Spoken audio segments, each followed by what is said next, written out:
Alicia Clouser. Yat Alicia Clouser Yinshne. My clans are Techni, Bilagana Kithanchi, and Alkaitana. So that I just introduced myself in Navajo, my Dana language. And I am currently 18. I'm a rising freshman over at the University of New Mexico. And I'm be majoring in environmental science with a minor in business management.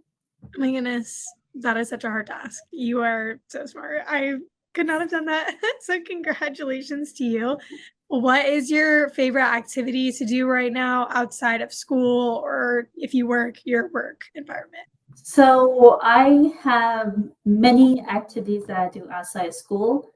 When I just graduated from Coconut High School, so when I was in high school, I did robotics, which is Team 2486 of Coconuts, which we recently won World Championship, the Impact Award. So running that proudly. Gosh, congratulations. Thank you.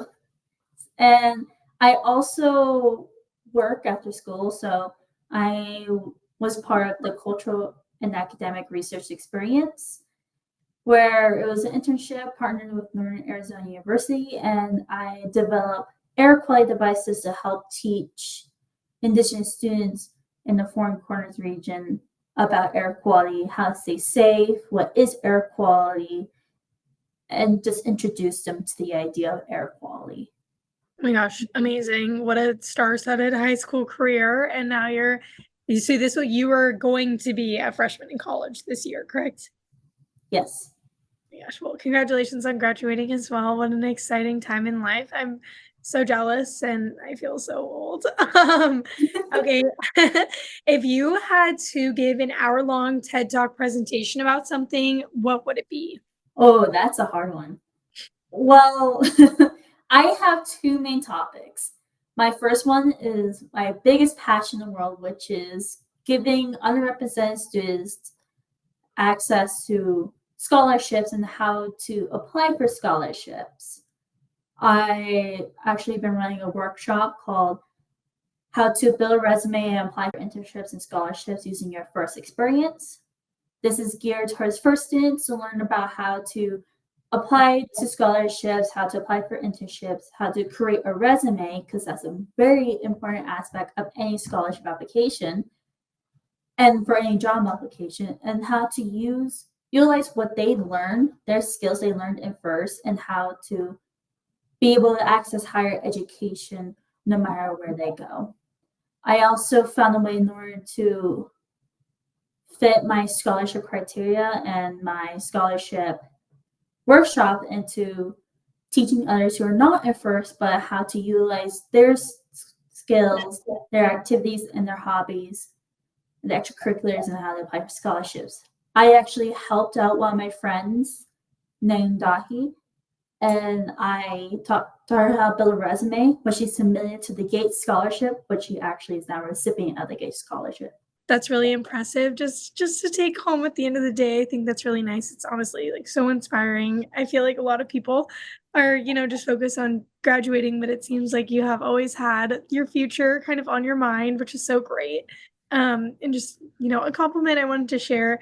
Okay, so I guess our next question is, what is an accomplishment, personal project, or extracurricular activity, I guess, that you haven't already shared, or if you want to reiterate, you've done a great job of sharing that so far, that you are proud of currently working on?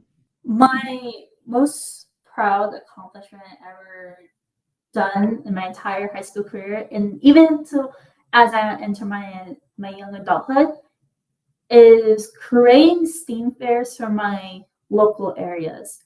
So I have two communities that are precious to me.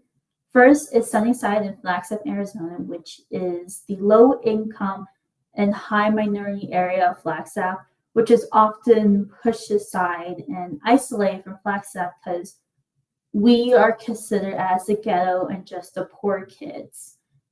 And my other community is my family, who actually lives in Loop, Arizona, where Loop is a tiny community. You can't even call it a town, where it only has one gas station, a couple of schools, and abundant amount of low-income houses.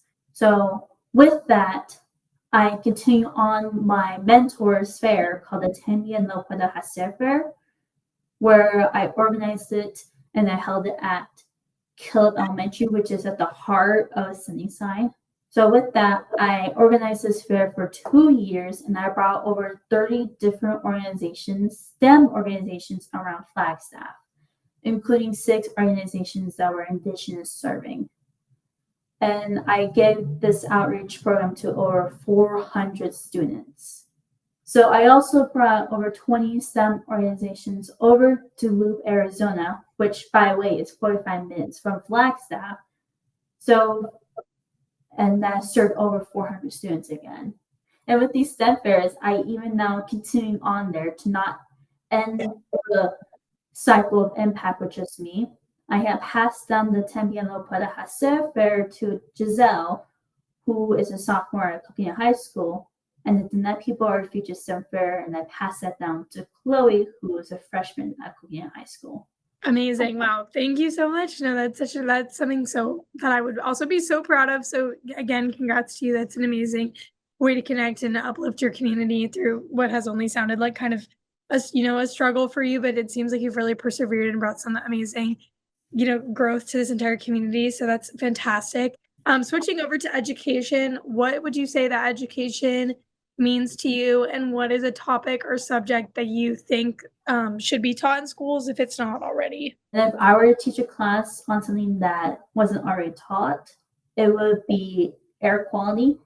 I have a big passion for air quality, and I know that indoor air quality is not regulated like outdoor air quality, especially since particulate matter cannot be broken down nor destroyed.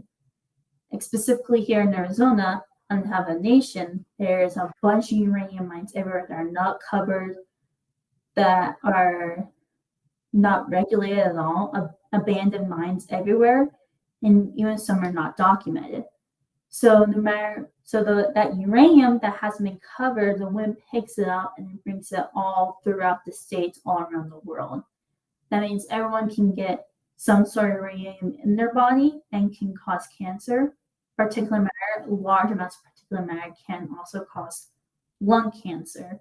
And on the reservation, again, there's hardly any vegetation over there due to the U.S. government burning down our peach trees that were on the reservation. So we have a bunch of dust storms down there, and when people go out into those dust storms for long periods of time, they can get lung cancer. And since we don't have access to hospitals, it's really important to know that the air quality out there is not good today. Let's not walk out there. Amazing. That would be that obviously would be very impactful for your community, and would also just be good for every single person to be taught about air quality and the importance. So that's fantastic. What is a challenge that you've had to work through, and how has it shaped you? So when I was from 6th grade to sophomore year, I was dealing with suicidal ideation. And because of that, I was always sad, I was hurting myself, and I just didn't want to live anymore. I stopped making connections with friends. I was depressed all the time. So, and when also I was dealing with undiagnosed ADHD, which also caused me to feel bad about myself because I was not focusing in class as well as I did in elementary school. And I was just sitting there just thinking, why am I like this? I feel so stupid. I don't want to live anymore because I don't feel like I'm loved. My parents were never home.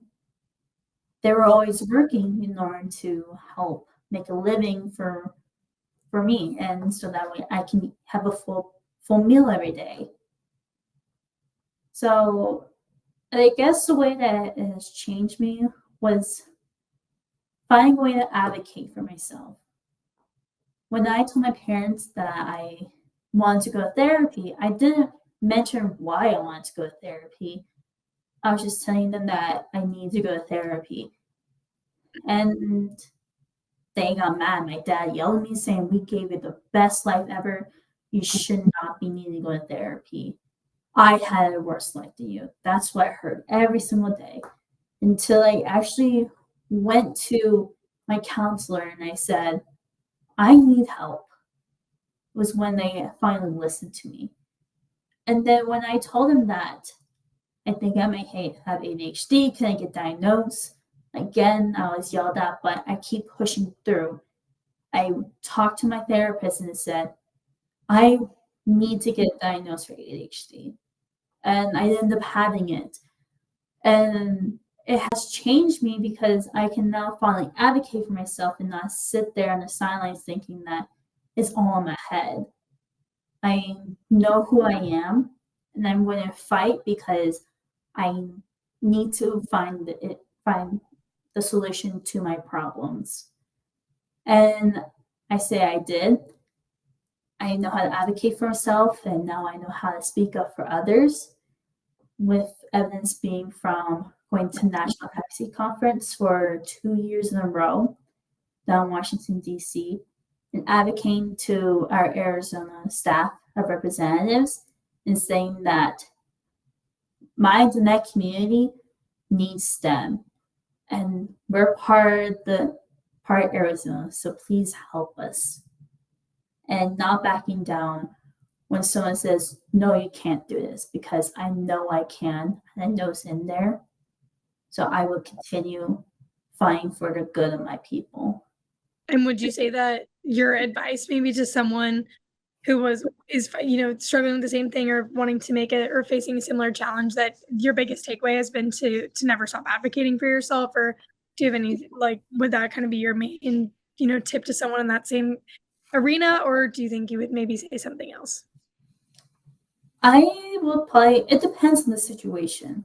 Mm-hmm. It depends on their family home, who they are as a person. And yeah, just don't stop advocating for themselves, whether that be don't stop advocating for yourself now or wait until you get into a safer situation where you can say, I can now advocate for myself because I now have the tools and ability in order to do so. Okay, perfect. And then our last question is, what do you think is something that about you that gets left off of standard applications? Well, one of my favorite things I like to do in my pastime is do indigenous beadwork. And I actually beaded my rings I have here. Oh, wow. Beautiful. And also my earrings I have here. And with this passion I have, that I actually learned from my mom, and these techniques I learned was passed down through generations, coming from my great-grandpa, who was in the boarding school systems and continued with beadwork in order to say that I am not, I like to think of it as a way of him not backing down and falling into forgetting our culture. And with this, me learning how to bead, I have turned it into a business to help pay for my school bills. Robotics fees was over $4,000 when at the end of my high school career. So I got into a gallery called Arizona Handmade Gallery, and I've been making around a monthly income because of this business. And, it's a way to spread a message about my great-grandpa, showing resilience to the boarding schools and saying that I never forgotten about my culture. Hey YouTube, if you like this person's story, don't forget to subscribe to hear more from our inspiring youth. If you're interested in applying for our Storyteller Scholarship or to join our organization, just sign up at the link below. Thanks for watching. Enjoy!